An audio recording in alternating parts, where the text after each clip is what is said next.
Hi, this is Terry. I've lost 180 pounds with keto, carnivore, and counting calories. Now I'm on a mission to improve the health of my heart. This is what we're going to be cooking. So this is 10 pounds of 73% ground beef. And this is, oh, they always cover it up. Anyway, a whole bunch of chicken thighs. Boneless, skinless chicken thighs. So that's what we're going to cook up. They are frozen right now, so they're just going to sit there. It is 8 o'clock. I'm going to bed, so when I wake up, probably about 5:30, 6 o'clock in the morning, it will have defrosted enough that we can go forward with what we're going to do next. So I prefer not to commit to a seasoning on meat meal prep day. I like to just go on and, these are still frozen, they've been in there all night. I like to go ahead and just put them in there. And I'll add some water, and then whenever I eat them, that's whenever I can decide if I want seasoning or not. But right now, that's just chicken in there. I'm going to add a little bit of water to it.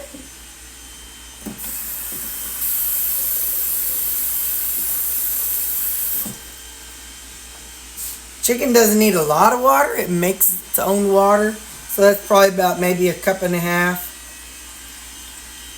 So there we go. So like I said, I'm not going to put seasonings on it. And I'm going to put it on low. And now we're going to get our beef together. Hang on. For the ground beef, people ask me all the time what I have my plastic.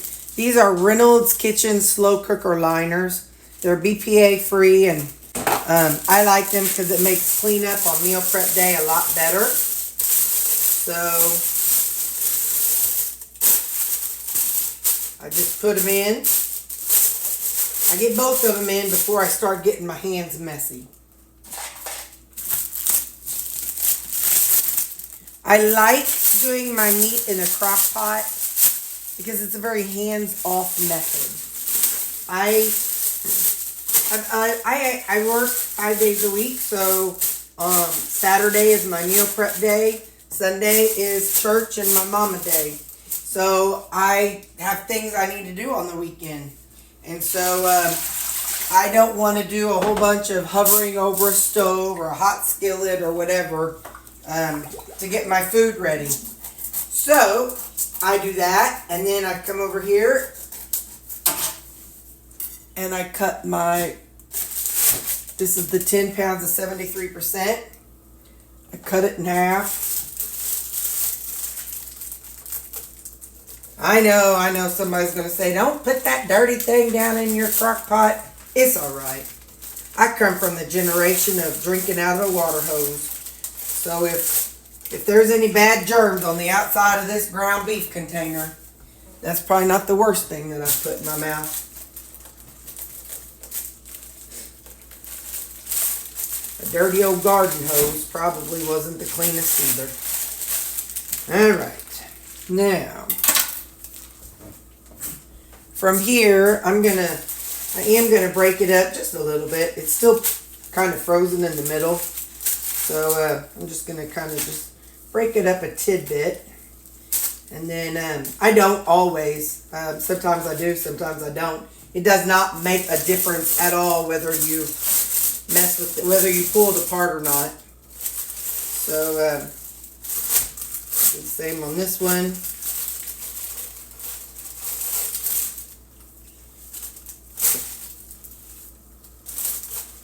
Okay, get these off here.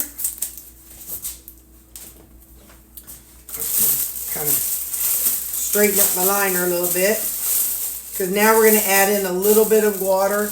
I don't add in as, see, it's already on, so it's on low and low.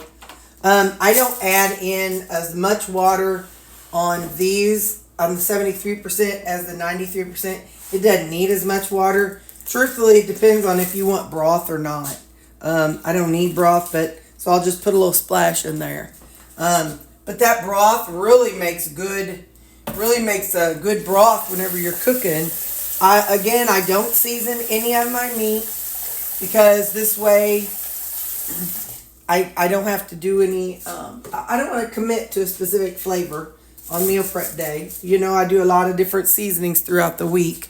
I'm looking for my lid. Here it is. So now I just set them in here, and then I'm just going to come in every hour. So yes, there is a little bit of work, but it's very minimal work. I just get one of these chopper things, and every hour I come in and chop it. And I'll show you how I do that. But that's gonna be our meat that we're cooking today. So a family pack of chicken, boneless, skinless chicken thighs, and 5 pounds in each. So 10 pounds of 73%. So it's 5 pounds in each of these crock pots. And I don't know, a splash of water. And that's how we're doing it. So I'll come back in an hour and show you what we do next. Okay, it's been 1 hour. I don't usually see a big change in it from during that first hour. Sometimes I do it a little bit longer in that first hour. But anyway, sometimes I do like an hour and a half. But just so I can get on with my day, it's been 1 hour. So what I do typically is I come in every hour and just do this. And it's so much easier when it's a fattier meat. So, but you'll see at the end, I'm straining all the fat off, and I'm not going to have the fat in the part that I eat. But if you want fat, everybody is so different. Some people do better with high fat. Some people do better with low fat. Some people do moderate fat. It's so funny how we're all so different. But anyway, so I'm doing a lower fat right now. And so I will strain off everything at the end, but you'll see that when I'm done. But if you do high fat, then if you strained it off like I do, then you can cook with it, that fat. You can put it back in with your meat. You can do whatever you want to do with it. But so I'll just show you my method. But that's the cool thing, is there are so many different methods to life. As I was telling somebody yesterday at work, there is more than one way to skin a cat. Not that I condone skinning a cat, because I like cats, but there's more than one way to skin a cat. So that's how I do the ground beef. And then my chicken, I just leave it alone, and it will do its own thing. This will probably take 4.5 hours on low. Actually, it might take a little longer, but because it was still pretty frozen. So anyway, so now I'll set my alarm, and we will come back again in 1 more hour. This is how it looks after 2 hours. See, it's just starting to break down real good, and it is cooking around the outer edges, so you kind of have to gently scrape it around the edges. And you could probably just not even do this portion. I do it because I just don't want it to be one big meatloaf. And just like when you're cooking ground beef in your skillet, if you don't kind of chop it up, you're going to have big chunks on it. And I don't necessarily want big chunks. So that's why I come in and break it up. But I am quite sure you could probably not do that. But some of the pieces along the outer edges get cooked faster. So by stirring it up like this, I'm mixing it up. I'm mixing the more cooked pieces with the less cooked pieces. And then it kind of gets a little more done. So see, you can tell this is a little more slimy, which, I mean, the texture is just uncooked. So that's that one. And I'll go ahead and do this one as well. And again, I'm just pulling it away from the edges. And mixing up the cooked with the uncooked and chopping it up. You can definitely start seeing as you go along more rendered fat. There's also, the broth down in the bottom, but you can just tell that it's fatty as you're doing the stirring up. Doggone it, I just got it on me. But, and you have to be careful. Make sure you're not wearing, your Sunday best. But, of course, you can wash your clothes after you're done. But, anyway, so there we go. So that's good to go. And then again, well, it's been 2 hours. I think I'm going to come over here and kind of piddle with the chicken a minute too. Nothing hardcore, just kind of like separate it out a little bit. Okay, I'm just going to take this and just kind of separate it a little bit. But you got to be careful with all these, since there is the plastic lining, you do want to be careful because you don't want to poke a hole in there. Half the time they do get a hole anyway, but that's all right. It's all right if it gets a hole. So I don't usually like go through and open up my chicken thighs. You definitely could. Chicken thighs, the boneless, skinless, if you don't typically use them, the way they are done is, you know, thighs like this. Well, they go ahead, like they make a slice, and they open it up and they pull out that bone, and then they roll it up. So whenever you get your chicken thigh, it's it's like a nice, neat little thing like this. And so you can, like if you're gonna cook it in a skillet, you can open it up flat and cook it that way. In the crock pot, I usually just throw them in and don't worry about it. But anyway, so all right, I'll see you again in another 1 hour. It's been 3 hours now. So I'll once again come and check it out. The way I can tell whenever it's done is I get it to a certain color and texture. And to me, this is still not quite done. Sometimes I do it underdone, but not quite this underdone. It's still, it's formed in the ground bits, but I still like it just a little bit more done. Because then, sometimes I do it underdone, but anyway, not quite this underdone. But this is going to be, we're going to let this go another hour. Let me get this one. But you're seeing, this is all I do. I come in, and this takes a whopping 1.5 to 2 minutes. And then off to do my other weekend projects. So if I'm doing laundry, if I'm doing salads or whatever I'm doing, you know, you see this is just a quick little brief moment every hour, about 2 minutes every hour. And there you go. And so probably in 1 hour this will be done. The chicken is definitely not done. I think I'm going to crank it up to high. So that way in an hour when I come back to this, it won't be done, but it'll just kind of speed the chicken along a little bit more. Now comes the tricky part. I'm going to turn these off. And we're just going to separate the meat from the broth, from the fatty broth. So, sometimes I just pick it up and dump it into there. Sometimes I don't. I got on my good tennis shoes, so I don't want to make a mess. Let me just see how this works out. I think I'll just house it over. I got another bowl over here on the other side. I'll just put it over into there for now. So I'm just going to do this. I don't know why I feel like I need to do that, but anyway, so now I'm going to do this. Oh, wait a minute. I used my other thing. Oh, well, I already got this one dirty. I usually use my big white one, but that's all right. I've already started now, so I've committed. Usually I use my big white colander because it holds more. Alright.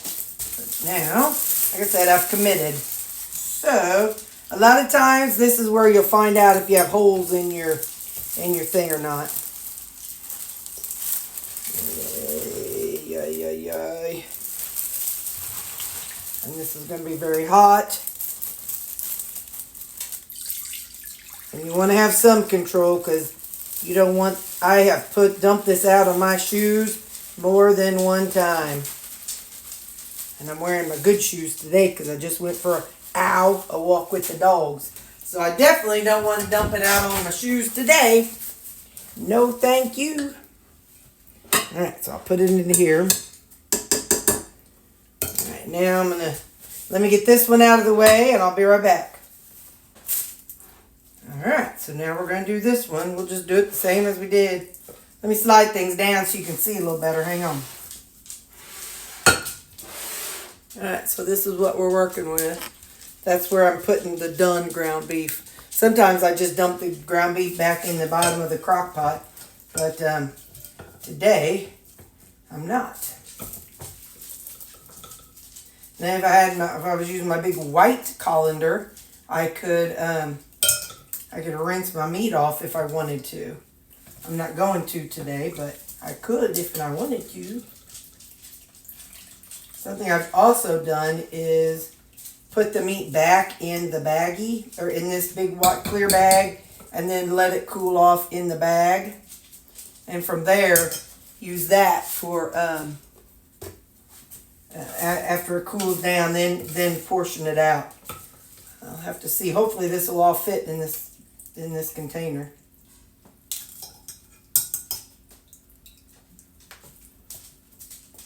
Oop. Some of it's falling out, y'all. It's falling out, but hopefully it'll all fit in the end, or most of it'll fit.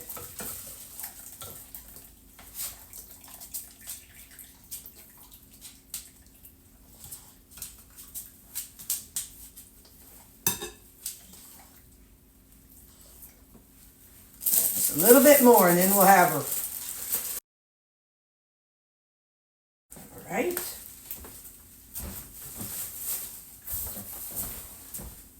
There's a little broth down in here, but that's all right.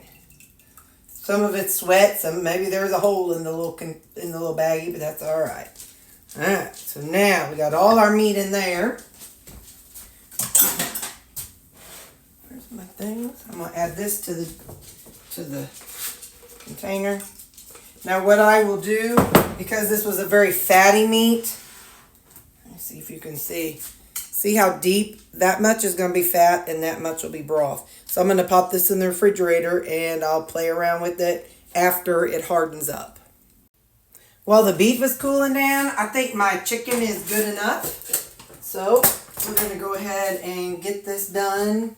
Get this taken care of.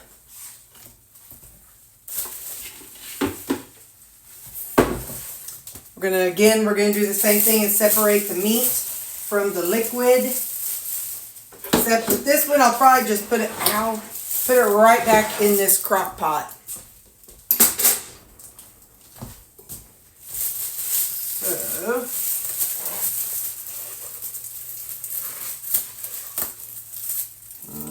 this might end badly. I'm not quite sure.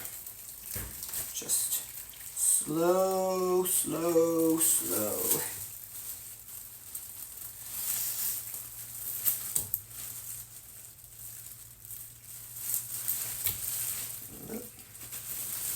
Ooh, this baggie is, baggie's hot. All right. So the chicken does make a lot of its own juice. I don't know if this is accurate, but in my opinion, they puff up the chicken with water. They inject saline in it, so salt water. So then after you cook them, they definitely get smaller. You lose a lot of your weight whenever it comes to cooking chicken. I just thought I'd throw that out there. There's a little bit down in there of liquid, but not a lot. So, all right, now, hang on. I don't know if this is broth or water. Hold up, or from when I cleaned this. Hang on. It was broth, and that is why, ladies and gentlemen, I keep my wipes handy. Because I'm constantly wiping off my counter after I'm done doing anything, because there's always bits of food or whatever around here. So, all right, so now I'm going to pop this chicken, the broth, in the refrigerator, and we can use this later on. So I'll pop this in the refrigerator to cool down, and we're going to allow both of these meats to cool down before we process them out. Okay, I think that the chicken has cooled down enough. I'm just putting on a glove and I'm kind of just breaking it all apart. I don't know how many or how much this is or how much it'll weigh or how many you'll make. But we're going to do this in 8-ounce servings. So I've got these cool little stands that Leah and Lori sent me, and I'm, like I said, I'm looking for 8 ounces. Okay, this was 1 family pack of chicken. Yep. Okay, 8 ounces. So now I'm going to fill however many I can to 8 ounces, and I'll let you know how many it is after I'm done. Okay, so a family size pack made 1, and I kind of smush them around so that, because I'm going to stack them in the freezer till they freeze. 2, 3, 4 8-ounce servings, and 1 3-ounce serving. I'm going to see how much is left over of the ground beef, and I might top it off with in that one. So now I'm going to put these in the freezer to freeze, and then we'll start our ground beef. Okay, so even though I strain out my fat, there is still some fat in this beef. So so I can't log it in as like 93% ground beef, but I will log it in as the 73% ground beef, and I am going to make it a lesser amount though, because like I said, there is still some fat that is embedded into the protein. So I'm going to go with 6 ounces, and just to kind of give me a number to kind of use. If I find at any point it's not enough, I'm still hungry, I can always increase. You know, I can always eat 1.5 or whatever I need to do. But I just kind of need a starting point with this. So, and the calories are pretty high. This is like 100 and some odd calories more in 6 ounces of the 73% than 8 ounces of the 93%. So I'm going to go through, and like I said, I'm going to get 6 ounces together here, and I will tell you how many of these servings we have. I'm using these little baggies just so that way it'll kind of help me differentiate between which one is the, I'm not going to write on all these darn things, so it'll help me differentiate between which is the big ones and which is the 73% by having a different bag. So, alright, well, I will be back to you whenever I get these all full. So that is what we got out of to eat. We got 4, 8, 12, 16, right? 1, 2, 3, 4. 1, 2, 3, 4. 1, 2, 3, 4. And 1, 2, 3, 4. So 16 ground beefs, and they're 6 ounces each. And 4 of 8 ounces of chicken and 1 3-ounce. I'll use it with something. Who knows, you know. I could throw it in with something sometime. So 4 of those. So now I'm going to put them in. I'll show you what I'm going to do with them. I'm going to lay them flat in this container. I'll lay the chicken on one side and the beef on the other. But I'll lay them flat, and now they can freeze in that shape. There you go. Oops, sorry about that. They can freeze in that shape, and then when they're done, I will stand them up like I have this time.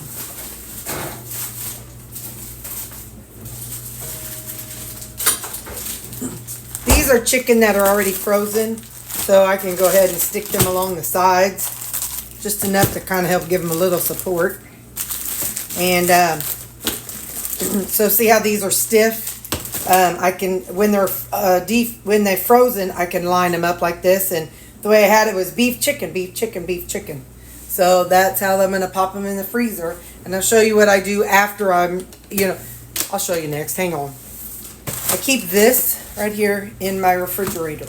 And so these we're ready to eat. The most current ones go in the front. So beef, chicken, beef, chicken, beef. You can see this one's stiff. And then this one's stiff. So so now when those freeze, I'll add them into my rotation. And this stays in the refrigerator. I usually have about 4 days, but since I ran out of my stuff, I don't. So anyway, but I keep this up front, and I know to pull from the front end, and so this is what I would eat today. So that's kind of how I work my meat rotation. So I keep it right here And so each night whenever I'm making my meal prep or whatever, I just keep it right there and I grab it, and that is how I do my meat now. I used to do it in containers, which was fine, but these just take up so much less room this way. So I just dirty a container up each time I want to use it. So that's how I do that. Oh, and this is the broth. They've got a long way to go. So they're still in the refrigerator just doing their thing. I don't know if this has sat long enough, so I'm going to kind of push around on it a little bit and see. This is the wrong bowl for me to have put it in, but let's see.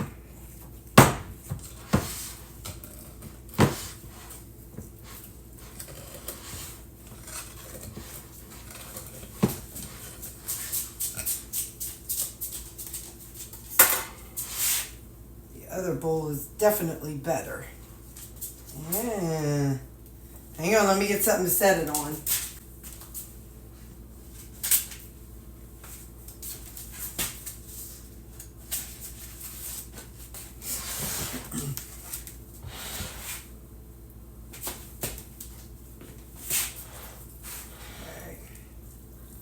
Gonna pull this out. I'm gonna scrape that all off there. I'm not trying to make pure tallow or anything like that. I'm just trying to get the fat out, separate the fat from the bottom stuff.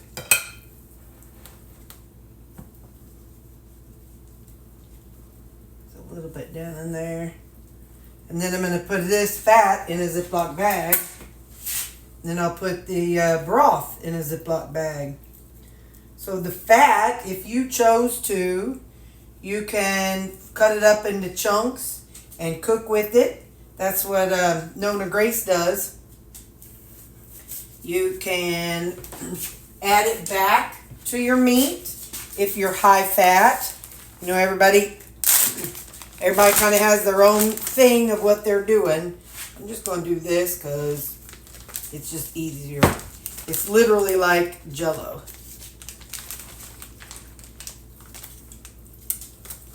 Let me just kind of do this. Just kind of smush it all off the edges. There we go. And then I'll just kind of toss that. Now let's see if this will work. Oh yeah, that's good. Really, really good. Now I'm going to get a spoon and get this last little bit out of here.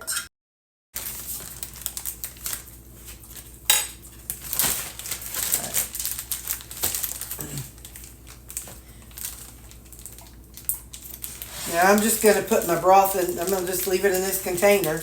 And like one of you had told me you do with yours, or with your gravy, you said you kind of freeze it out flat like that. And then you break off what you want. Well, I can do that with some of my stuff too. I'm just going to freeze it out flat. I don't know if my mom needs any, but I'll just keep it. And when family comes to town, I'll tell her I have it available. Beef, broth, clean. I always put clean on it so that way I know if it's seasoned or not. Because sometimes in the past I've used broth for the dogs and the dog food. So if I put clean on it, it lets me know that this is a clean broth that I can use with the dogs. I already have a, this has other things on it that I'm needing to freeze.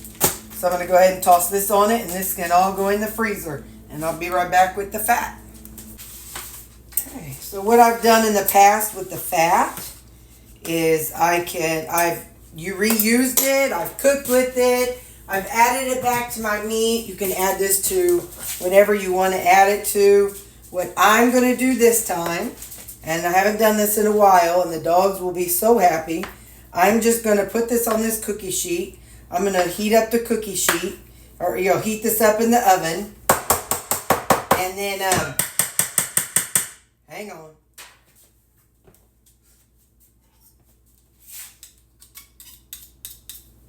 I'll heat this up in the oven and just melt it. Just enough to melt it. And then I'll put it in the refrigerator and let it harden up overnight. And I'm going to use it for dog treats. So it might be sacrilegious to some people, but it's what I do, or what I'm doing this time. So anyway, so I'm going to pop this in the oven. Okay, it has been ran through and just melted. I don't need anything fancy. We just get it melted. I just stick it on 350 till it's melted. And I don't even think it's been 10 minutes. But, and now, usually I put it in the refrigerator, but my refrigerator is full. So it's just going to sit out here tonight. And it's fat / tallow, so it can sit out at room temperature and be all right. Again, it's for the dogs. Dogs lick their butt. I'm not too worried about it. So I'm going to let it cool, and in the morning it'll be hardened, and I can chop it up into pieces. Yep. Now see, that's yellow. That's usually, when you have tallow, it's very white. Now it's done, but it's denty, so it's not hard. So it's too hard or not hard enough for me to cut into cubes. So I am going to pop it in the freezer, and I'll cut it up this evening. But I want you to see the difference. This is tallow that I had made. See how white that is compared to how yellow that is? That's because this has imperfections in it. That is why some people will, I scraped that bottom off and I left some of the brown in it.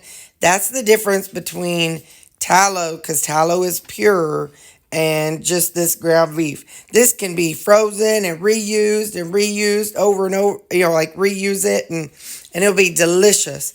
But it's just not the same as like clean tallow, because there's chunks of meat in it. And that's okay, like I said, because you can pop this in the freezer. But this tallow, I technically could leave out on the counter as long as I wanted to. So I just want you to see the difference. And but again, you pop this in the freezer and use them. It's perfectly fine. Yeah. So anyway, I just want you to know that that's kind of the difference between them. So I am going to pop this in the freezer, and I'll cut it up this evening. So this is how it looks all frozen. And now I have this little, I don't remember what this is called. It's made by Wilton. So it's something for pastry, I'm pretty sure. And I just go through and I cut. And I cut.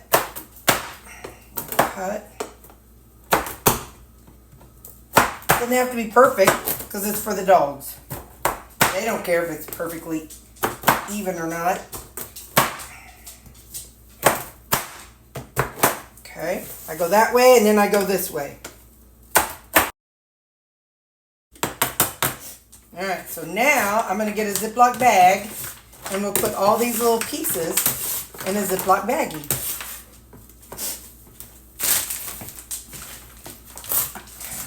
So, oh gosh. Okay, so I got all the pieces, and I'm going to put them in this Ziploc bag. I went through, and like you saw, I don't know how much you saw, but anyway, I cut them long ways and width ways. And then at the end, these can be great treats for the dogs. I usually get people say, well, you can use this for yourself. Absolutely, I can. And I have in the past. I've used this for me when I was adding extra fat. But right now, I'm not in extra fat mode. So, now I just throw this in the washer. And I'll show you how I use them.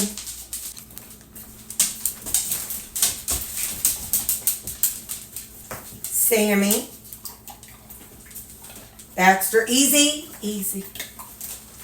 Lou, and Callie. Okay, so now I will just Ziploc this back and toss it in the freezer, and that will be for the dogs, so they're extra special treat. Not every day, not even every other day, but just from time to time, they will get these, and that's how we use the extra fat whenever I cook ground beef. Bye.